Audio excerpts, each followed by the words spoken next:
Hey, what's up guys? This is Counterside Global Patch Notes for July 26.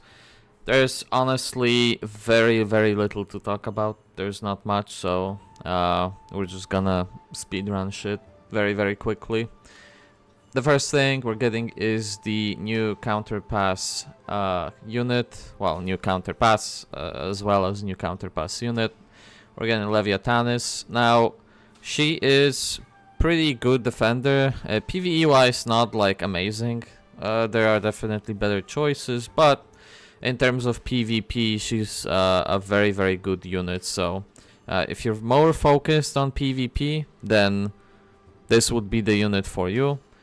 Now, I recommend buying the counter pass regardless of if you're interested rather in a unit or not, because, well, first of all, you're getting the unit for the collection purposes, so later down the line you have it, but also materials are pretty worth it. Although, I don't know, lately I'm kind of reevaluating if the money spent is actually worth on materials themselves, because like ultimately all they do is just, you know, like shorten the grind. So I don't know anymore if that's like super true or relevant. I guess you get some black cards, but not that many. So yeah, if you don't mind buying resources, then definitely the best value you'll have, and then obviously you get the character too. So challenge stages, I don't think you care about any of them, to be honest. Yeah, I don't think you care about any of them. None of those units are relevant. The only unit that's kind of used sometimes is Mason, but only for a specific, well, if the boss is using an ability you want to just like silence and prevent them from casting, then that's where he's used, and that's pretty much the only place he's used, so he doesn't really need his equipment to do the job. Now, the units that are getting rerun, Awaken units, again, we will not be getting anything next month in terms of new Awaken units, so there will be a lot of downtime now for the rest of this month and the whole next month as well. So the first unit we're getting is the Yumina. She is actually getting buffed. Well, buffed as in she's getting new system, which will make her immortal for 10 seconds.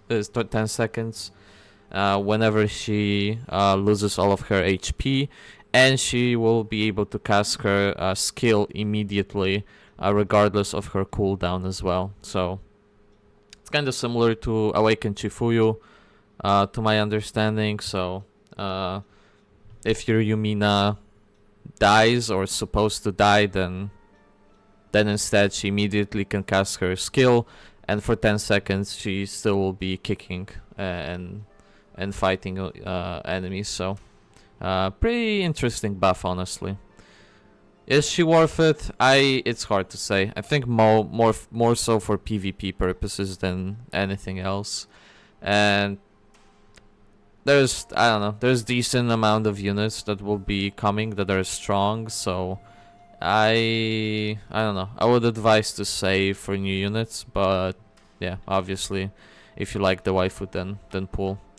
Next unit that's got rerun is Shinja.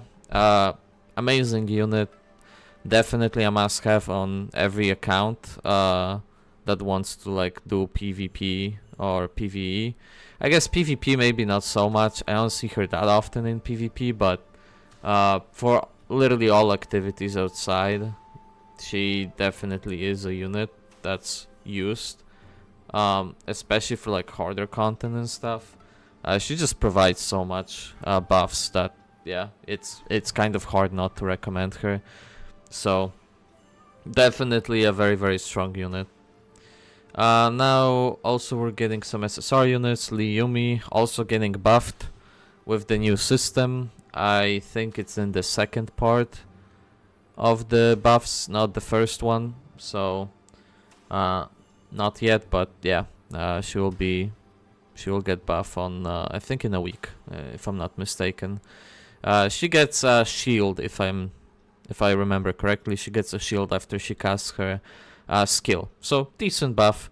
It will definitely make her better. I don't know if it will make her way better than other tanks, but definitely more usable. Kang, I mean, just a cheap unit with rearm on top of it, and I think you can farm her actually, if I'm not mistaken. So there's no real reason for you to summon on her. Definitely a good unit to have, especially for like soldier teams when you're forced to use soldier teams. She is one of the units that is like a staple must-have. She and Revenant, pretty much two units that are like core units for it. So definitely good to have it. Then Rafaela, I think more so it's a unit for PvP than PvE. She was on Counterpass, so there's a good chance you already have her. If not, then it's not that big of a deal. She is decent though. She's definitely decent, chunky PvP unit. I don't think in PvE you really use her anywhere, so it's more for PvP purposes only. And then login, honestly not too bad. 30 set binaries, gold binaries at the end, so rest pretty whatever. And that's it. That's all the patch notes for this week. So that's it from me, and until I see you guys next time. Peace.